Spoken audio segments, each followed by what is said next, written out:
हाँ साहब, दोबारा से इन्हसार कर लिया गया है बाबर आजम पर। क्या समझते हैं? बड़ी बात हो रही है और बाबर आजम बड़े पॉजिटिव है, कहते हैं जनाब मैंने बहुत कुछ सीख लिया। ठीक है, जितनी टाइम मैं इस कप्तानी से दूर रहा हूं मैंने अपने आप को बहुत सारी चीज़ें सिखाई हैं और अब मैं बड़ा ना तगड़ा कप्तान बन के सामने आऊँगा। क्या देख रहे हैं आप इस फैसले को? देखिए, अल्लाह करे जी कि वो तगड़े कप्तान बन के आए और बेस्ट ऑफ लक है उनके लिए कि टेस्ट मैचेस में पाकिस्तान की क़यादत करें। हो सकता है इसके बाद T20 और फिर मरहलावार वनडे टीम की भी क़यादत करते हुए दिखाई दें।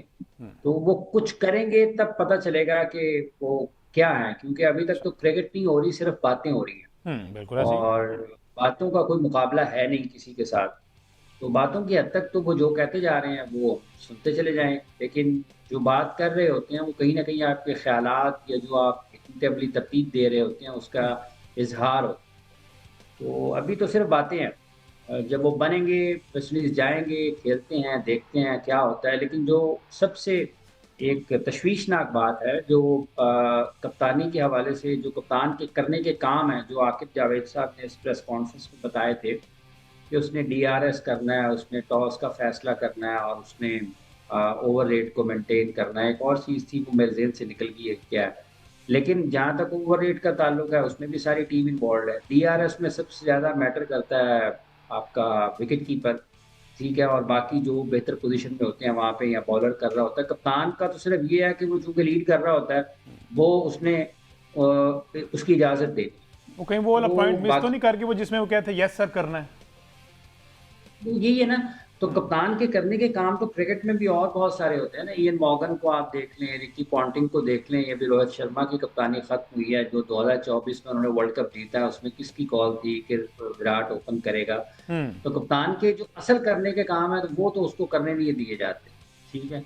और हमारे यहाँ कप्तान भी वैसे ऐसे ही हैं कि वो शायद वो ना या उनको करना नहीं आते हैं या करना नहीं चाहते हैं, तो फिर वो ओवर रेट पर ही रह जाते हैं। फिर आप अगर आपने बाहर से बैठ के ओवर रेट और टॉस का फैसला क्या आपने करना है सर? अकेला कप्तान टॉस का फैसला करेगा? सिलेक्शन में उसकी कोई अगर बात नहीं सुनी जाती, मानी नहीं जाती, या उसकी कोई उसमें अहमियत नहीं है उसकी राय की, तो क्या उसने करना है? कब मैच प्लान आपका कोई और कर रहा है, उसके ऊपर इम्प्लीमेंटेशन कोई और करने जाएगा। तो जो चीज़ें कप्तान के करने की हैं, जो आकिब जावेद साहब ने बताई हैं, इससे बहुत बड़ी चीज़ें हैं जो कप्तान करता है या एक लीडर करता है। तो अगर यही कप्तान तो फिर देखते हैं क्या होता है आगे आने वाले दिनों में। अच्छा, अब सब पीसीबी में बात की जा रही है कि हम बड़ी ना डेवलपमेंट लेके आ रहे हैं, इंप्रूवमेंट की तरफ जा रहे हैं, पाकिस्तान क्रिकेट को बेहतरी की तरफ लेके जा रहे हैं और उसी में ही उन्होंने कह दिया कि हमने वो मशीन मंगवा ली है जो पूरी दुनिया में कहीं पे उसका इंप्लीमेंट नहीं है। वो पहला पाकिस्तान क्रिकेट बोर्ड है जहां पर ये मशीन ला के रखी गई है ताकि बैटर्स को, फास्ट बॉलर्स को खेलने में मदद मिले। वो मैं वीडियो देख रहा था, वो पैट कमिंग्स भागता हुआ स्क्रीन में से आ रहा है और बॉल डिलीवर कर रहा है, तो वो ये है। लेकिन अहमद सईद साहब यहाँ बैठे कहते हैं कि उस मशीन पर ज़्यादा फोकस करने की बजाय यह अगर आपने अपने फास्ट बॉलिंग डिपार्टमेंट में फोकस किया होता कि एक बंदा बॉल करा रहा होता तो वो ज़्यादा बेहतर ना रहता। देखिए, बात यह है कि टेक्नोलॉजी का इस्तेमाल किया जाना चाहिए, हौसला अच्छा। अफ़ज़ा चीज़ है। लेकिन सवाल ये पैदा होता है कि आप बैट्समैन को प्रैक्टिस करा रहे हैं, तो 20 विकेटें किसने लेनी है? वो तो लेनी बिल्कुल है ठीक। बॉलर ने। बिल्कुल ठीक है। तो मुखालिफ टीमों के बैट्समैनों को किसने आउट करना है? बॉलर्स ने आउट करना है। तो वहाँ पर ये मशीन रख देंगे मैच के दौरान, पहली बात। और दूसरा ये है कि आप के पास जो सबसे बेहतर चीज़ है ना जिसने क्रिकेट खेलनी है, जी। वो आपके इंसान हैं, क्रिकेटर्स हैं। तो क्या पाकिस्तान क्रिकेट बोर्ड में इन दिनों ये दौरा है, मतलब ये थोड़ा सख्त लफ्ज़ है, इन दिनों ये खुमार है कि ये तारीख में पहली मर्तबा हो रहा है, ये दुनिया में पहली मर्तबा हो रहा है, हम पहली मर्तबा कुछ कर रहे हैं।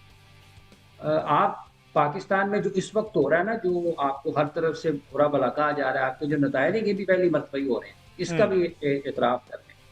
तो ये क्या रिकी पॉन्टिंग की पुल शॉट किसी मशीन की वजह से है?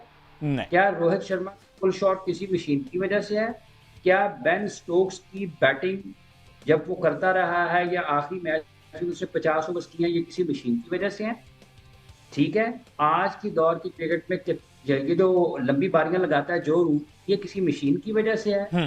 देखिए, जब आप उसमें रियल टाइम में जो प्रैक्टिस करते हैं ना, उसका कोई तोड़ और जोड़ नहीं है।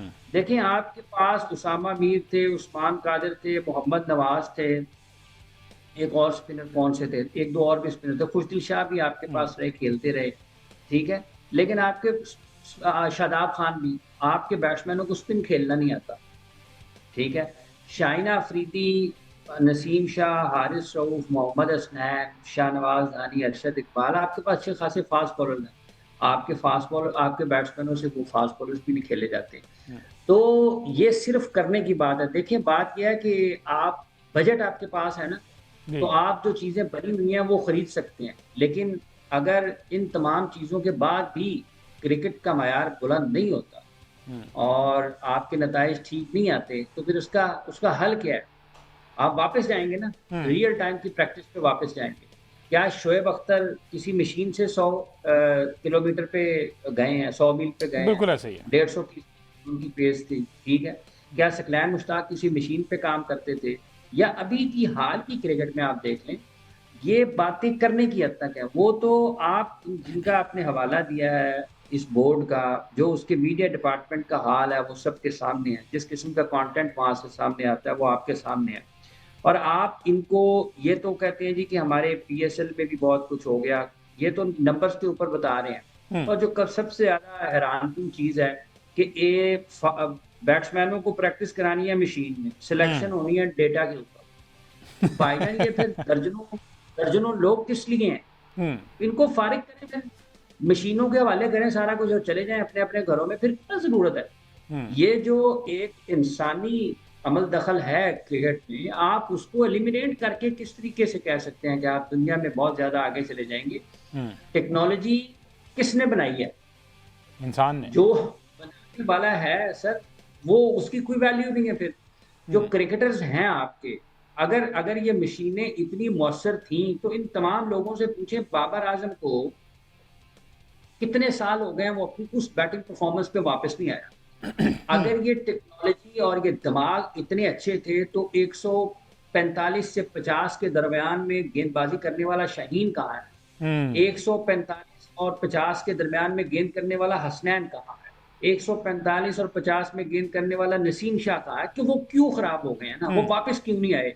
आपके दुनिया में हाई परफॉर्मेंस कोचेस का काम ये होता है कि वो लोग अपने जो बेस्ट अवेलेबल प्लेयर्स होते हैं ना, जो आपकी इलीट एथलीट्स होते हैं, उनकी बेहतरीन परफॉर्मेंसेस को निकालने के लिए, उनको सामने रखने के लिए उनकी खिदमत हासिल की जाती हैं।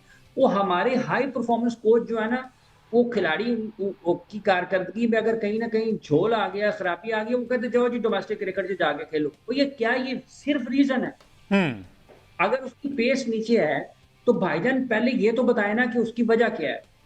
आप कहते हैं कि फर्स्ट क्लास क्रिकेट नहीं खेल रहे, लेकिन उनकी अगर आप इंटरनेशनल मैचेस देखें, सबसे ज्यादा मैचेस खेले हुए हैं, सारा साल तो क्रिकेट खेल रहे हैं, तो फर्स्ट क्लास क्रिकेट कहाँ पे आ जाती है बीच में? बिल्कुल ठीक है। जिनको नीचे से उनकी कोई फर्स्ट क्लास क्रिकेट होती नहीं है, वो ऊपर वालों को कहते हैं फर्स्ट क्लास चले। तो हाई परफॉर्मेंस कोचेस किस लिए हैं? उनका क्या काम? वो जो अली रजा को अभी तक उन्होंने अंदर रखा हुआ है नेशनल क्रिकेट अकेडमी में, वो उसको कह रहे हैं बड़ा कमजोर है। तो यार उसका पहला सीजन देख लें, जब उसके पास कुछ नहीं था, इतना ज्यादा वो नुमाया नहीं था, अच्छे खासे ओवर कर रहा था। बिल्कुल ठीक वो है। कौन सी मतलब है कि आपने उसको क्या करना है? उसके साथ 2 वर्ल्ड कप अंडर 19 के खेल गया है। अगर वो अभी तक भी जो कहा जा रहा है वो वही है, तो भाईजान फिर तो बड़ा संजीदा किस्म का मामला होगा ना।